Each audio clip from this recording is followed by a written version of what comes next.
தென்மேற்கு பருவமழை பொறுத்தவரை நெருங்கி கொண்டிருக்கிறது. இதன் காரணமாக பல்வேறு மாவட்டத்திலும் கனமழை பொறுத்த வரைக்கும் தீவிரமடையும். நேற்றைய தினங்களில் பார்த்தோம், வட தமிழக உள் மாவட்டத்தில் சில இடத்துலையும், தென் மாவட்டத்தில் சில இடத்துலையும் நல்ல மழை பதிவாயிருக்கு. உதாரணமாக சிவகங்கை போன்ற மாவட்டத்தில், அதுக்கப்புறம் மதுரையில் ஒரு சில இடங்களிலும், அதை தொடர்ந்து வேலூர், திருப்பத்தூர், ராணிப்பேட்டை, திருவண்ணாமலை உள்ளிட்ட மாவட்டங்களில் ஆங்காங்கே பகுதியாக நமக்கு மழை பொழிவுகள், தருமபுரி மாவட்டத்திலும் ஒரு சில இடங்களில் பகுதியாக நமக்கு மழை பொழிவுங்கிறது சில இடத்துல மட்டும் பதிவாகி ஓய்வு கொடுத்து வருகிறது. அதுக்கப்புறம் இரவு மற்றும் நள்ளிரவு நேரங்களிலும் ஒரு சில மாவட்டங்களிலும் பரவலாக கனமழை பெய்கிறத நம்ம பார்க்கிறோம். இன்னும் தமிழ்நாட்டில் கிட்டத்தட்ட நிறைய மாவட்டங்களில் கனமழையானது அதிகரிக்க போகிறது. எந்த தேதி முதல் மழை வாய்ப்புகள் அதிகரிக்கும், பருவமழை எந்த நாட்கள்லேருந்து தீவிரமடையும் அப்படிங்கிற முழு தகவலையும் நம்ம பார்த்து தெரிந்து கொள்ள போகிறோம். நீங்கள் நண்பர்களை மறக்காம ஒரு லைக் பண்ணுங்க, சப்ஸ்கிரைப் பண்ணாதவங்க சீக்கிரமா ஒரு சப்ஸ்கிரைப் பட்டனை கிளிக் பண்ணுங்க, நண்பர்கள் உறவினர்கள் தெரியப்படுத்த மறக்காம ஷேர் பண்ணுங்க. தென்மேற்கு பருவமழை பொறுத்த வரைக்கும் விரைவில் தொடங்குவதற்கான சாதகமான சூழ்நிலை பொறுத்த வரைக்கும் ஏற்பட்டிருக்கிறது. ஏற்கனவே நம்ம அடுத்த வாரத்தில் உருவாகக்கூடிய இந்த குறைந்த காற்றழுத்த தாழ்வு பகுதிகள் குறித்து நம்ம பேசி கொண்டிருந்தோம். மே 15, 16ஆம் தேதி வாக்கில் வங்கக்கடல் பகுதிகளில் ஒரு புதிய புயல் சின்னம் பொறுத்த வரைக்கும் கண்டிப்பாக இருக்கும். ஒரு தாழ்வு பகுதியாக முதற்கட்டமாக உருவாகி அதுக்கப்புறம் மேலும் வலுப்பெற்று காற்றழுத்த தாழ்வு மண்டலமாகவும் அதன் பிறகு ஒரு புயல் சின்னமாகவும் மாறுவதற்கான வாய்ப்புகள் உறுதியாகி இருக்கிறது. இது தமிழகத்திற்கு நேரடியாக கரையை கடக்குமா அப்படிங்கிறதையும் பலமுறை நம்ம சொல்லி இருக்கிறோம். தொடர்ந்து தென்மேற்கு பருவமழை பொறுத்த வரைக்கும் விரைவில் மே 13 அல்லது 14ஆம் தேதிக்கு பிறகு படிப்படியாக தொடங்குவதற்கான சாதகமான சூழ்நிலை இருக்கு. அந்தமானுக்கு அருகே குறைந்த காற்றழுத்த தாழ்வு பகுதியும் கண்டிப்பாக உருவாகும். இதன் காரணமாக மே 13 பிறகு படிப்படியாக பெரும்பாலான மாவட்டங்கள்ல கனமழை அதிகரிக்கும். இப்போ நமக்கு மழை இல்லையான்னு கேட்டால் மழை பெய்கிறது. ஒரு 5 மாவட்டங்கள் அப்படி இல்லைன்னா ஒரு 6 மாவட்டங்கள் மழை வரைக்கும் பதிவாகிட்டு ஓய்வு கொடுக்கறத பார்க்கிறோம். கிட்டத்தட்ட 80% இப்போதைக்கு நமக்கு மழை இல்லாமல் இருக்கு. 20% மட்டும் மழையானது பதிவாகிட்டு இருக்கு.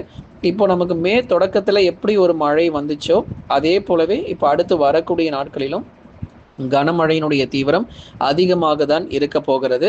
அதனால பெரும்பாலான மாவட்டங்களில் கனமழை பொறுத்த வரைக்கும் வலுப்பெற்று அநேக இடங்களில் கனமழையானது கொட்டி தீர்க்கும்.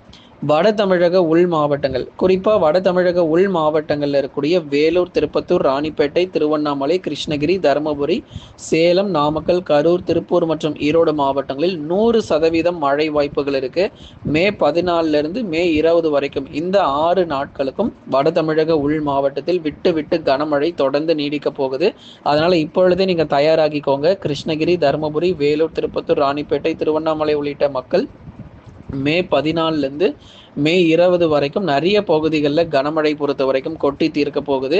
இந்த நாட்களில் கொஞ்சம் உஷாராகவே இருந்து கொள்ளுங்க. அவ்வப்போது பகுதியாக நமக்கு மழை பெய்து வந்தாலும் மாவட்டம் முழுவதுமாகவும் கனமழை கண்டிப்பாக அதிகரிக்கக்கூடும். தென் மாவட்டங்கள் பொறுத்த வரைக்கும் சிவகங்கை, ராமநாதபுரம், மதுரை மற்றும் திண்டுக்கல்லில் பகுதியாக விட்டுவிட்டு அடுத்து வரக்கூடிய 48 மணி நேரத்திற்கு மழை பதிவாக வாய்ப்புள்ளது. பெரும்பாலும் மாலை அல்லது இரவு நேரத்தில் மட்டுமே இந்த மழையானது இருக்கும். சிவகங்கை மாவட்டம், திருபுவனம் மற்றும் அதன் சுற்றுவட்டார பகுதிகள், அதை தொடர்ந்து சிவகங்கை மாவட்டத்தில் இருக்கக்கூடிய பல்வேறு பகுதிகள், தேவக்கோட்டை உள்ளிட்ட அநேக இடங்களிலும் பரவலான மழை பொழிவுகள் தொடர்ந்து நம்ம எதிர்பார்க்க முடியும். மாவட்டத்தில் ஒரு சில இடங்களில் இடி மின்னலுடன் கூடிய மிதமானதிலிருந்து கனமழை பதிவாகும். தொடர்ந்து மதுரை மற்றும் திண்டுக்கல் மாவட்டங்களிலும் பகுதியான மழை வாய்ப்புகள் கணிசமாக நமக்கு அதிகரிக்கக்கூடும். அடுத்த மே 14, 15, 16 மற்றும் 17ஆம் தேதிகளில் தமிழ்நாட்டில் கிட்டத்தட்ட நிறைய மாவட்டங்களில் மழை பொழிவுகள் இருக்கும். உள் மாவட்டங்கள் மட்டுமல்லாமல் தென் மாவட்டங்கள், கடலோரம் மற்றும் டெல்டாவிலுமே கூட இந்த மழை பொழிவு எதிர்பார்க்கலாம். திருநெல்வேலி, தூத்துக்குடி மற்றும் கன்னியாகுமரியில் வெயிலுடைய தாக்கம் அதிகரித்து காணப்படும். மழை வாய்ப்புகள் சில இடங்களில் சற்று குறைவாகவே இருக்கிறது.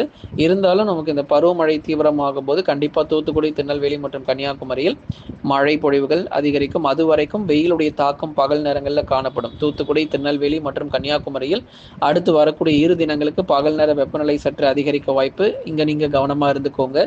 அடுத்ததாக நம்ம பார்க்கக்கூடியது வட தமிழக கடலோர மாவட்டங்கள், சென்னை, திருவள்ளூர், காஞ்சிபுரம், செங்கல்பட்டு, விழுப்புரம், கடலூர், புதுச்சேரி மற்றும் காரைக்கால், கள்ளக்குறிச்சியிலும் மே 13க்கு பிறகு, அதாவது மே 14லிருந்து 20க்குள்ளாக இந்த 5 முதல் 6 நாட்கள் வரைக்கும் மிதமானது முதல் கனமழைக்கான வாய்ப்பு. அது வரைக்கும் நமக்கு மழை பெரிதளவில் கிடையாதுங்க. மே 13 வரைக்கும் பெரிதளவில் நம்ம மழை எதிர்பார்க்க முடியாது. அப்படியே வந்தாலும் அது பகுதியாகவே பதிவாகிட்டு போயிடும்.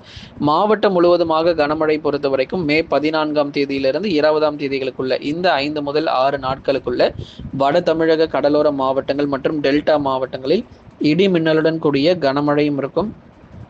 ஒரு சில பகுதிகளில் பலமான சூறாவளி காற்றும் வீச வாய்ப்பு இருக்கு. பெரும்பாலும் காலை பகலில் வெயில் காணப்பட்டாலும் மாலை மற்றும் இரவில் இந்த மழை உண்டு. அதனால எந்த தேதிகளில் மழை வருது அப்படிங்கிறத மறக்காம தெரிஞ்சுக்கோங்க.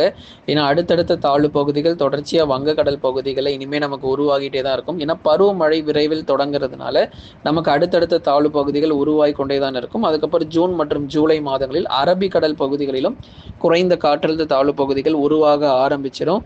தொடர்ந்து வங்கக்கடல்ல இப்போ உருவாகக்கூடிய இந்த தாழ்வு பகுதி எல்லாமே ஒரிசா, மேற்கு வங்கம் உள்ளிட்ட மாநிலங்களில் நல்ல ஒரு மழை பொழிவை கொடுப்பதற்கான சாதகமான சூழ்நிலை இருக்கு. அதே மாதிரி மியான்மர் போன்ற இடங்களிலும் நல்ல ஒரு மழை தீவிரங்கள், அதாவது மியான்மர், மேற்கு வங்கம் இது போன்ற இந்த இடங்களுமே அந்த தாழ்வு பகுதிகள் பொறுத்த வரைக்கும் அதிக மழை பொழிவை ஏற்படுத்தும்.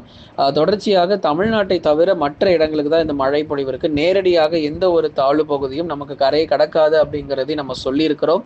ஏன்னா இது வடகிழக்கு பருவமழை கிடையாது. நேரடியாக தாழ்வு பகுதி நமக்கு கரையை கடப்பதற்கு அது நம்ம தமிழ்நாட்டை விட்டு விலகி போனாலும் நமக்கு மழை பொறுத்த வரைக்கும் குறைய போறதில்லை. மாலை மற்றும் இரவு நேரங்களில் பரவலாக மிதமானதிலிருந்து கனமழை மட்டுமே தொடர்ந்து பதிவாகும். டெல்டாவிலும் நமக்கு மழை இருக்கிறது. மயிலாடுதுறை, நாகை, தஞ்சை, திருவாரூர், அரியலூர், பெரம்பலூர், திருச்சி மற்றும் புதுக்கோட்டையிலும் மே 14 முதல் 20 வரை இருக்கக்கூடிய இந்த காலகட்டங்களில் கனமழை பொறுத்த வரைக்கும் கண்டிப்பாக வலுப்பெறும். அது வரைக்கும் பொறுமையாக இருங்க. என்னப்பா இது மழையே வரல அப்படின்னு சொல்லி நிறைய பேர் சொல்லியிருந்தீங்க. ஆமாங்க, இன்னும் அடுத்து வரக்கூடிய 2-3 நாட்களுக்கு பெரிதாக நமக்கு மழை தீவிரம் இருக்க போறது கிடையாது. ஆனா மே 13ஆம் தேதிக்கு அப்புறம் தான் இந்த மழையினுடைய தீவிரங்கள், ஆட்டங்கள் எல்லாமே நமக்கு ஆரம்பிக்கும். பல பகுதிகளில் இடி மின்னல் மற்றும் கனமழை, சூறாவளி காற்றும் பதிவாக போகுது. மேற்கு தொடர்ச்சி மலையொட்டிய மாவட்டங்கள் நீலகிரி மற்றும் கோயம்புத்தூரில் அநேக இடங்களில் வானம் ஓரளவு மேகமூட்டமாக காணப்படும். நீலகிரி மாவட்டத்தினுடைய மேற்கு பகுதிகள், குறிப்பாக குந்தா மற்றும் அதன் சுற்றுவட்டார பகுதிகள், அவலாஞ்சி உள்ளிட்ட இடங்களில் பரவலான மழை வாய்ப்புகள் தொடர்ந்து நம்ம எதிர்பார்க்கலாம். நீலகிரியினுடைய மேற்கு பகுதிகளில் அநேக இடங்களில் பரவலாக கனமழை பொறுத்த வரைக்கும் தீவிரமடையும். தொடர்ந்து கோயம்புத்தூருடைய தெற்கு பகுதி வால்பாறை, சோலையாறு மற்றும் சின்ன கல்லாரில் விட்டு மிதமானதிலிருந்து கனமழையும். தேனி, தென்காசியில் வானம் ஓரளவு மேகமூட்டம். அடுத்த வாரத்தில் அதிக மழை பொழிவுகள் தொடர்ச்சியாக எதிர்பாருங்க. கன்னியாகுமரி மாவட்டத்தில் தற்போதைக்கு வானம் ஓரளவு மேகமூட்டம். அடுத்த வாரங்களில் கனமழை பொறுத்த வரைக்கும் வலுவாக இருக்கும்.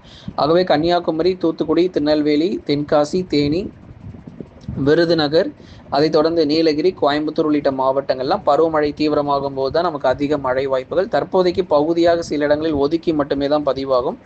பாருங்க, இப்போ கடந்த 2-3 நாட்களாக வெறும் ஒரு 4-5 மாவட்டங்கள் மட்டும்தான் நமக்கு மழை கிடைச்சிக்கிட்டு இருக்கு. ஆனால் நம்ம சொல்லக்கூடிய தேதியிலிருந்து கிட்டத்தட்ட 20 மாவட்டத்திற்கு மேலாக நமக்கு மழை பெய்ய ஆரம்பிச்சிடும். அதாவது குறிப்பாக மே 14லிருந்து 20 தேதிகளுக்குள்ளாக பல பகுதிகளில் கனமழை பொறுத்த வரைக்கும் வெளுத்து வாங்கும் அப்படிங்கிறதுல எந்த மாற்று கருத்தும் இல்லை. வட மாநிலங்களில் வெயிலுடைய தாக்கம் பொறுத்தவரை அடுத்து வரும் நாட்களிலும் அதிகரிக்கும். குறிப்பாக வடக்கு ஆந்திரா, தெலுங்கானா, மகாராஷ்டிரா போன்ற மாநிலங்கள், அதை தொடர்ந்து வட மாநிலங்களில் இருக்கக்கூடிய அநேக இடங்களில் பகல் நேர வெப்பநிலை பொறுத்த வரைக்கும் 40 டிகிரி செல்சியஸ்க்கு மேலாகவே பதிவாகிறதுக்கான வாய்ப்புகளும் இருக்கிறது.